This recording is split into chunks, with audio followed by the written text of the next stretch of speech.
So you're watching this video because you're an expat looking to relocate to the UK and you're just getting around to researching on how to buy a property in the UK as a foreign buyer. And you're wondering, why is it so difficult, so challenging to find information, right? You just want to find out what the cost is. And the truth is, it's because estate agents and banks like to super complicate things when things are actually quite simple. So in this video, I am going to simplify the process for you and I'm going to break down the exact cost of buying a property in the UK, especially for foreign buyers.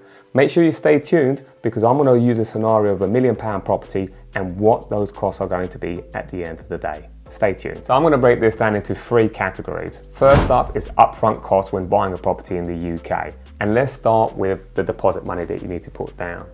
As a foreign buyer, you are going to be expected to put more deposit down than someone who actually lives and resides in the UK. So normally a UK resident will have to put around about 10% deposit down.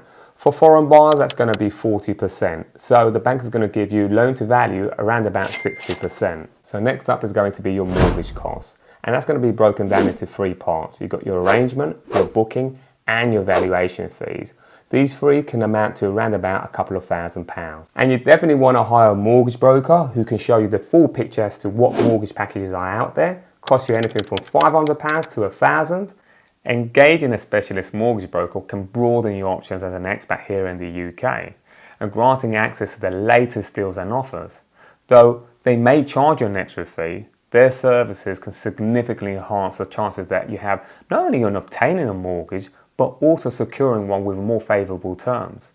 And consider these advantages when deciding whether or not to consult with an expat mortgage expert or approach a lender directly. Now here are the benefits from a mortgage broker. Expat mortgage brokers offer more and better financing options. Number 2, they can offer valuable expert advice for UK expats. Number 3, a specialist expat mortgage broker is quicker and more efficient. And finally, number 4, you can save money by using an expat mortgage expert.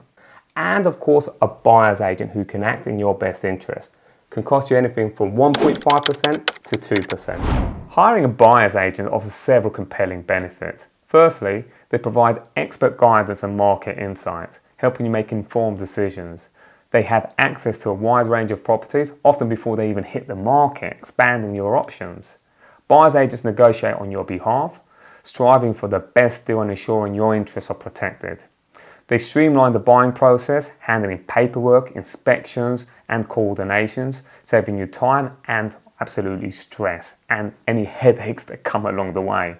Additionally, their local knowledge can uncover hidden gems and identify potential pitfalls. Ultimately, a buyer's agent acts on your behalf, ensuring that it's smoother, more efficient and advantaged home buying experience overall. So this now brings us to your legal fees, which of course is your solicitors. A solicitor or conveyancer to act on your behalf. Either way, whether you're getting a mortgage or not, it's best practice to have a solicitor.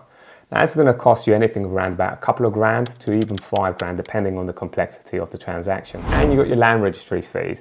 This is a payment that you make to the UK government and they will transfer the legal deeds into your name. Last on the list for your upfront cost is going to be your removal cost. Let's say as an example you're moving from the US. This could be anything from around about $4,000 to $6,000. Of course, it does depend how much you're moving, and believe it or not, the time of the year is also going to be a factor of how much that's going to cost you. And if what I've shared with you so far is helpful, or you want to find out more about the cost of buying a property in the UK as a foreign buyer, make sure you book an appointment with me. You have direct access to my calendar on the link on the description.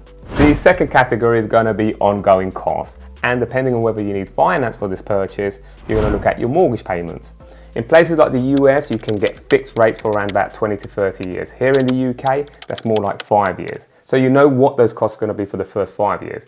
Keep in mind that that may change, very likely will change, that could go up and down after you come out of that package. Maintenance and repairs. The cost of this, of course, depends on the condition of the property and the size. When buying a property here in the UK, you should look at whether you're buying a purpose-built property, how old it is, but overall, whether it's a period property that's been converted into a flat. Insurance, of course, is one that you don't want to forget. It's something that's going to save you money in the long term, whether that's building insurance or content insurance is something that you need to have in place. And you've got your regular bills, gas, electricity, water, Wi-Fi. One you shouldn't forget, which isn't a utility, yeah, it is a bill, your council tax bill. and that can vary from borough to borough. And last and certainly not least is going to be your leasehold costs. If you're not sure what a leasehold is, make sure you check out our other videos.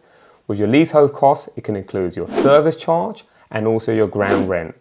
But there can also be some other additional costs attached to your leasehold. So make sure you read your head lease carefully when making that purchase. And the third category you should be aware of when buying a property in the UK as a foreign buyer is taxes. Let's start off with stamp duty.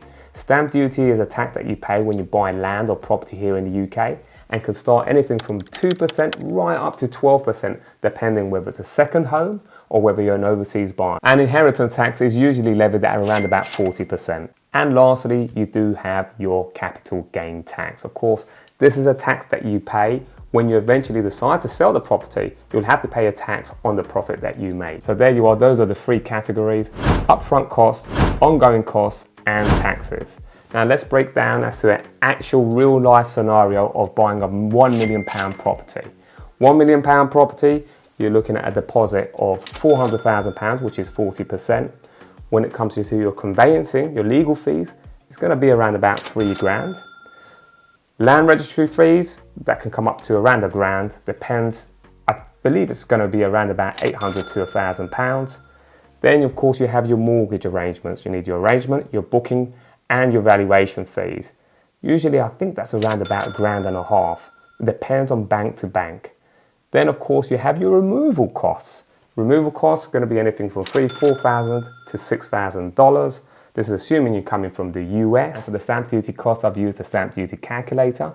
That comes up to £61,250, and that's ranging from percentages from 2% up to 12%. £5,000 for the first band, £47,250 for the second, and when it comes to the overseas foreign surcharge, which is at 12%, is £9,000, totaling at £61,250. And you've got your mortgage broker cost, which costs you anything from £750 to £1,000, and also your buyer's agent's cost, which will be sensible for you to hire one. It could be anything between 1.5% to 2%. Let's do it from 1.5%, that's going to be £15,000. And that's bringing a total of around about £500,000. This is the money that you're gonna need, upfront costs, when buying a property in the UK for £1 million as an overseas buyer. And the fact that there are so many costs involved in buying a property in the UK absolutely means that you should book an appointment with me. You have direct access to my calendar on the link on the description.